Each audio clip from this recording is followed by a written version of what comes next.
Words of joy and hope. Fifth Sunday in Ordinary Time, Year B. Dal Vangelo Gospel according to Mark chapter 1 verses 29 to 39. Commentary of Father Fernando Armelini. A good Sunday for everyone. Last week, the evangelist Mark told us about the beginning of Jesus' public life. He told us that on the Sabbath day, along with first four of his disciples, they entered the synagogue. And there he began to teach. But as soon as he opened his mouth, a demonic man who was in the synagogue began to scream and ran against him. And Jesus simply said, "Shut up, get out of this man." And the devil, shaking the possessed person violently, and left him alone. In the face of this act of exorcism, all those present were amazed and exclaimed, "What kind of word is this, which commands the unclean spirits, and they obey and go away?" They understood that the word of Jesus does not leave the demons present in people undisturbed. Jesus and the demons cannot be present together. We have already said last Sunday that by demon we do not mean the little devil who is crushed by the exorcist. No, they refer to all those evil forces that cause inhumane behavior, pride, envy, jealousy, attachment to money that leads to killing, debauchery. These are the demons that lead to actions unworthy of the human person. Where the word of Jesus comes, where his gospel comes, these demons must leave. Specifically, when the word of gospel enters the hearts, the demons can no longer be there. What he did at the synagogue of Capernaum is the first sign of what Jesus will do during all his public life. With his gospel, he will cast out demons. This happened in the sacred place, in the place of prayer. But does Jesus preach and expel demons only in the sacred place? Let us hear where. Always on the Sabbath day.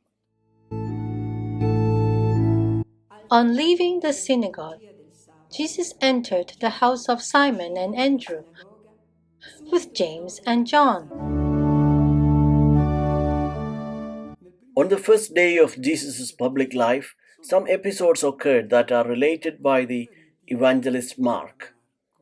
And to understand the message he wants to communicate, it is important to go beyond the simple fact of chronicle. All healings, like all gestures made by Jesus, always have a symbolic meaning. They indicate what is happening. Where Jesus comes, where his word, his gospel comes, nothing remains as before. We will focus on the significant details of a healing narrative that we will hear in a moment. It is a healing that took place in a specific place, not just any house, but in Peter's house, the house of Peter. In the Gospels has a symbolic meaning. It is the Christian community, it is the church. It is this church that is sick and Jesus wants to cure. It is not that his illness is present only in the Christian community. It is present in all humanity. But before the word of Christ leaves this house to heal this disease in the whole world, first it needs to be cured within the Christian community, within the church. Let us hear what kind of disease is it. Simon's mother-in-law lay sick with a fever. They immediately told him about her. He approached, grabbed her hand, and helped her up. Then the fever left her, and she waited on them. We have heard the shortest of all the healing stories performed by Jesus. It's a very simple wonder, seems of little importance. There is nothing spectacular in this miracle that aroused people's astonishment. However, the evangelist puts it in this narrative some details that as a chronicle are not important. Yet Mark underlines them when he writes his gospel 35 years later.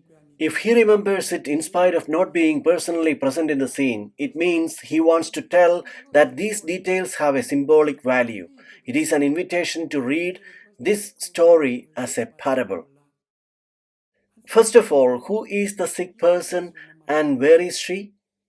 She is in Peter's house, which is the Christian community, and she is a woman. Woman in the Old Testament was Israel. In the New Testament, it is the Christian community that is presented as a woman. Both the Christian community as well as Israel can have a very serious illness by having this fever. What is her condition? She is in bed, and the one who is in bed is blocked, unable to move, does not work, does not act, is not useful to anyone, needs to be helped, to be served, but does not serve. This person is not a creator, does nothing great. Why is this woman like this? Because she has a fever.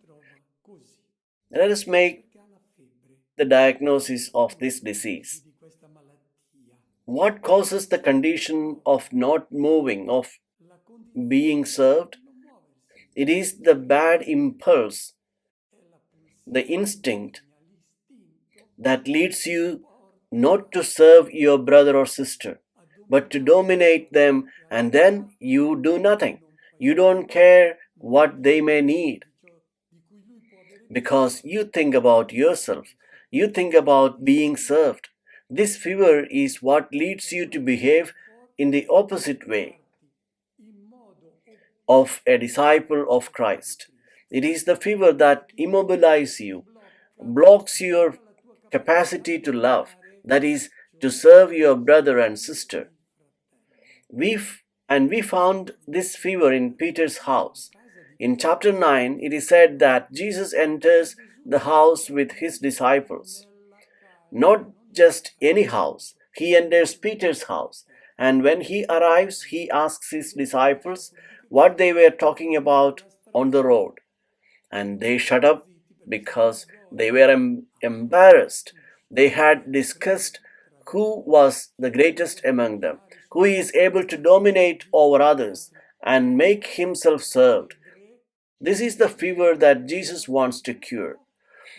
The first among his disciples, before going to heal others, they must let themselves be healed of this fever, and the one who heals them is the gospel of Christ. It is instinctive for us to make ourselves served, and it is from this instinct that all the evils of this world come. Theft, slander, injustice, abuse of power, and wars all come from this fever. Let us try to think, to become aware of this disease. When someone introduces us to a friend, what comes to mind naturally? Who knows? Maybe he can even be useful to me sometime. He's a good plumber, or better, he's a computer wizard, and I just need help with my computer. This is the thought that comes to us immediately and spontaneously. How can I make use of the other? On the other hand, if someone introduces me to a person in need because they know I have the possibility and ability to help, what comes spontaneously to me? I try to think and say to myself, Why are you looking for me? A little discretion. Don't bother. Try to ask yourself, what is it that comes to you spontaneously? If it comes spontaneously to you to be served, then you have a fever. If instead, spontaneously, you ask yourself, what can I do for this person who clearly has a need? Then you are in good health. You are a child of God. Paul, in the letter to the Galatians in chapter 5, verses 13 says, make yourselves servants to one another. This is the whole law of Christ. Let us see now who can heal from this fever and how he heals. The story tells us about the disciples who immediately talk about this disease to Jesus. This is the first message and it is valid for us. Do you want to be healed from this fever? Present it to Jesus. Present it to His gospel because this gospel heals your illness. Be careful who you present it to because you can present it to someone who does not cure you of this illness. And instead of curing you, maybe it makes it worse. But the fact that the disciples present this illness to Jesus is also another important message. How to heal. As the disciples did, one must prepare to cure this disease that is found in the world and in their brothers and sisters.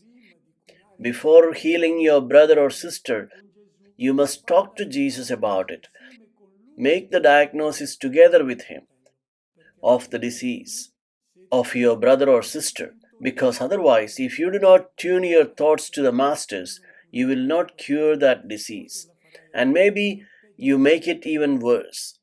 Let us now look at the gestures with which Jesus heals the sick. Let us note that He does not say any words. He speaks with gestures because the whole person of Jesus' word tells us something about God, and we should always observe very well that what He does, whom He approaches, who He caresses, whom He hugs, whom He kisses, whom He lets Himself be hugged and kissed by. Everything in Him speaks to us. With first gestures He makes, He approaches the sick person. Jesus does not walk away. He is not afraid. He does not hide. Does not begin to curse against the diseases of humanity, against the evil in the world. How many times do we Christians also say, look at this sick society, everything is getting worse. What kind of a youth we have? We look for someone to blame. We say of that person that if he has this disease and it is not doing any good, is that he went looking for it. You don't have to make these speeches. Approach the sick person. This is the humanity that Jesus knew. Jesus was not afraid of the diseases of our world. In reality, it is not our goodness that attracts Jesus, but our need. He came to cure our fevers that make us incapable of being people, that is, of loving, of serving. This is the lesson for the disciple. He who has assimilated the thoughts and feelings of the teacher approaches those who are in need, becomes a neighbor to anyone in inhuman situations and conditions. Second gesture, he lifts her up by taking her by hand. This is not a trivial annotation of a chronicle, but of a gesture that symbolizes the communication of life force to those who are weak, those who are fragile. When a brother is in trouble, give him a hand. Lean over him. Get him back to his feet. The Greek verb that is chosen by the evangelist is egeirein, is the one used in the New Testament to indicate resurrection, rising from the dead, from the condition of non-life. The Christian is called to repeat these gestures of the teacher, is called to raise to new life every person who is in inhuman conditions. The fever left her. The healing stories told in the Gospels always end with a demonstration that the person is cured. The paralytic takes his stretcher and goes out. The blind man begins to see and says, "Now I see very well. I see the people I used to see in a confused way." Jairus' daughter begins to eat. They are signs that they have resurrected. What is a sign that this woman is healed and fully recovered? She waited on them. She served them. Not, she served him. She began to serve them and continued to serve them. New life is manifested in service, in the interest of the needs of the brother or sister, in asking what I can do for those around me who need my help. If you are cured, are you required to say a few more prayers? It's okay to pray a little more, but the sign of one's healing is when one begins to love, when you are a resurrected person. Service is the characteristic of the true disciple, of the one who come to serve, not to be served. And the word that healed within Peter's house now goes out of this house, and at the door is a sick humanity waiting for this word. All the sick of the city represent here the sick of all humankind, who now wait for the Master to come out of the door with his gospel, with his word, because it is this word that cures the ills of humanity. The economy has its own laws and are cruel laws that often do not cure humanity. Politics follows its own principles, interest of their own people, their own nation, and we know what this disease has produced in the world. It has produced a situation that we'll all verify. There is no need for environmentalists to point this out. We all realize how we have reduced the world with our selfishness. We do not think in future generations. This humanity is waiting for that word to come out of Peter's house that cures fever, that is causing all the problems. All wars are caused by this fever. Let us listen to what happens when the word leaves Peter's house. When it was evening, after sunset, they brought to him all who were ill or possessed by demons. The whole town was gathered at the door. He cured many who were sick with various diseases, and he drove out many demons, not permitting them to speak because they knew him. This day, which was the first day of Jesus' public life, came to an end, and during the Sabbath, people respected the rule that forbade them moving, carrying loads, healing the sick. But when night came, it was first day of the week, and they all began to move and lead to the door of Peter's house, where they knew he was present, the one who could heal them all. They bring their sick. This detail is important. Sick people do not go alone. There is almost always someone who carries them. The sick are brought to Jesus by someone who has realized of the need, a brother or sister had to find this word that can heal all diseases. The exceptions are lepers who cannot be accompanied by anyone because they are impure, or the woman who had loss of blood and goes directly to Jesus, and also the woman from Tyre and Sidon because she too, being a pagan, could not be accompanied to Jesus. These are impure people who instinctively and spontaneously go to Jesus because they know that He welcomes them as they are. But the other sick people are accompanied by someone who is aware of their condition and take them to the one who can really heal them, which is the gospel. Is the word that comes out of Peter's house after the healing of that fever has taken place that we have talked about. And when Jesus comes out, He heals.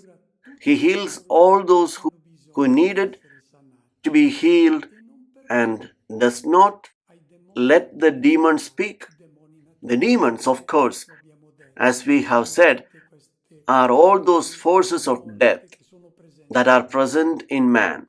These instincts that take us away from love. Why can't they talk? Because Jesus is at the beginning of the revelation of God and man according to God. His person could be misunderstood because people could take him as a healer, one of the many healers, or a person that you have to make friends with because he seems to be successful, seems to bring good luck. This is the misunderstanding. Jesus does not allow to talk until He has revealed His face in a definitive and unequivocal way on the cross. There, He told us everything.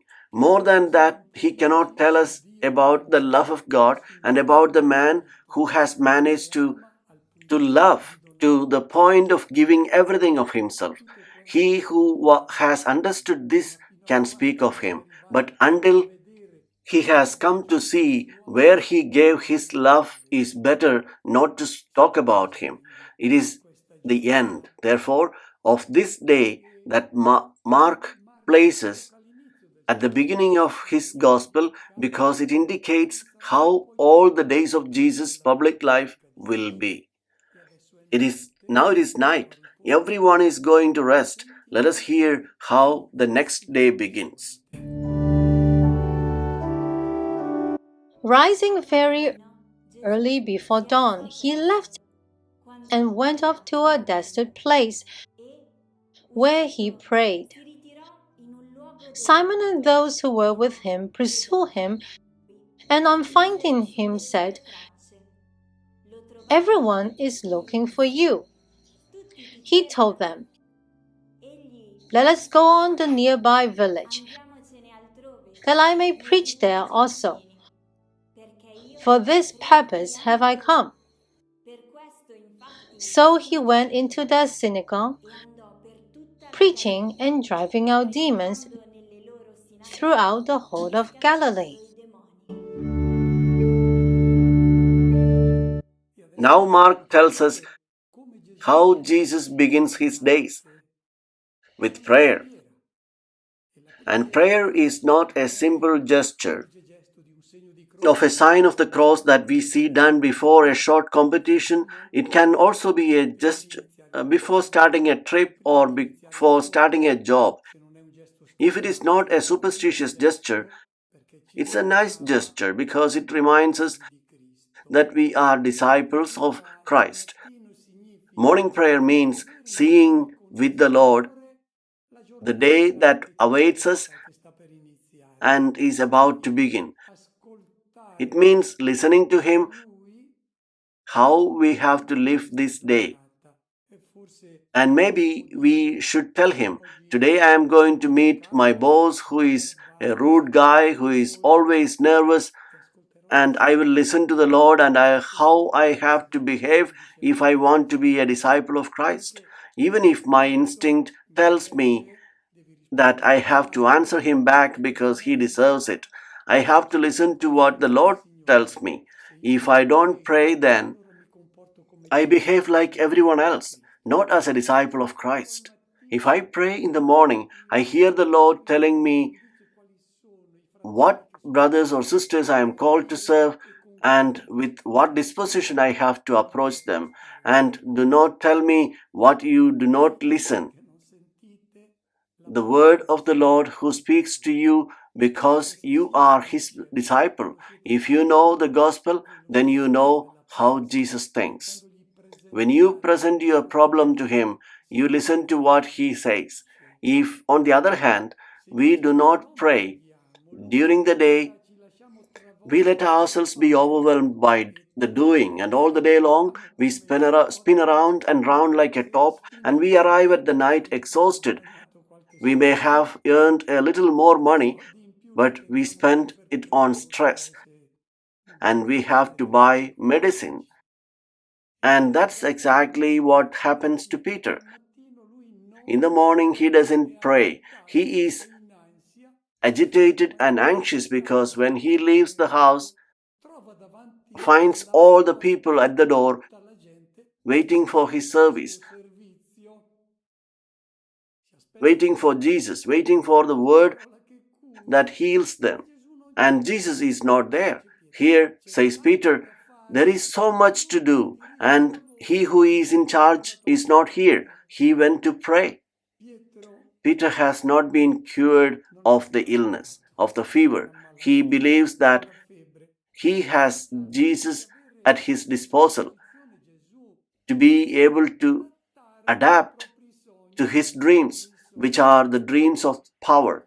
Peter still has a fever, and that is why he is going after Jesus. The Greek verb used is καταδιώκω, which means to pursue a person. That's what Peter does. He has not prayed and is agitated. This is the first misunderstanding between Jesus and his disciples. In fact, Peter begins with a rebuke to Jesus. When he finds him, he says, "Now that you are becoming famous, you are running away. And we who have risked our lives for success, you abandon us and walk away." Here is the disease which is still present in many Christians who would like to have Jesus available for their projects, their dreams and needs. When we need him, we pray to Jesus and he has to be there. It doesn't work that way. You can't force him to do what we want him to do. With his word, he shows us how we are called to live as disciples, as children of God. Human reasoning, like that of Peter, is to stop and enjoy success that he has had, to enjoy the prestige that he has acquired, because all Capernaum knows that Peter serves the master that heals all diseases. Jesus comes to serve everyone. The light of the world that saves must reach every person. It is the invitation to become aware that the disciple has a new world to build. He must not stop in gratification, in personal success, as this is not the reason we follow Christ. To follow Christ is to be called to announce to each person this word that cures all illnesses. I wish you all a good Sunday and a good week.